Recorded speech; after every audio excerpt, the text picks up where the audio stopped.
Yeah, but a lot of my friendships also have a business aspect to them.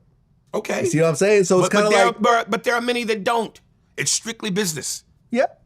So, you gotta protect your best interests. They're simply business, but I feel like once you do business with people over time, you often form a personal relationship with that person. Right.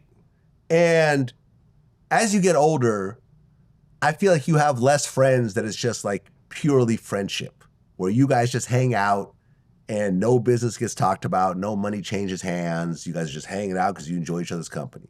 Like, you have your own family that you do that with. Right. But in terms of outside people, as time goes on, it's like, okay, look, yo, let's go do this. Let's go hang out. Let's grab some lunch. But hey, if we could go make some money together also, that almost brings an extra element to it. And I've had people accuse me, oh, you don't have real friends. You just have people you do business with. And it's like, it's a little of both, I feel.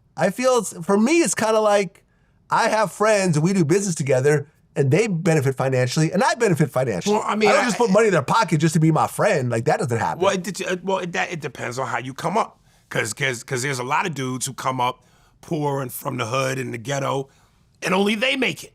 So, they feel an obligation to pull their friends along, but there has to be a mindset that comes with success.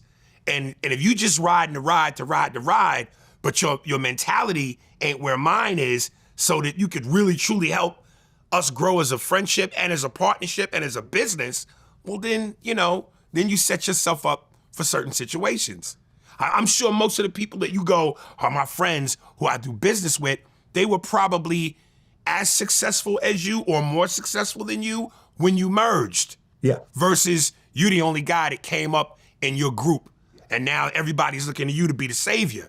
Yeah, no, it's true. It's true. Like, a lot of my friends these days, when I met them, we were both successful in our own right. Sometimes they were way more successful than me. Right. But, like, for example, like a Michael Jai White, like, I consider him an actual friend. Right. We have hours and hours and hours of conversation on the phone, not just on camera. But when he comes in and does interviews, I pay him. Yeah. And those interviews are always profitable. So I get paid too. So it's not like I'm doing him a favor or he's doing me a favor. And it ain't like he's doing it for free. No, he's not. Right. And I would feel bad if he just did it for free. Because I feel like, listen, if it's one interview, and people think that I pay for all my interviews, I don't. Probably 70% of my interviews are not paid. But when you're a repeat guest, and I expect you to come back over and over again, I wouldn't have you do that and make money off you every single time and not pay you. I would think that would just be wrong. So can I get a raise? A raise? Sure. What do you want? 50,000? 40,000. You want 40,000? That's the magic number. We'll talk about it off Plus camera. 30%. Right. I ain't gonna Marlon Wayans you. Nah. Nah.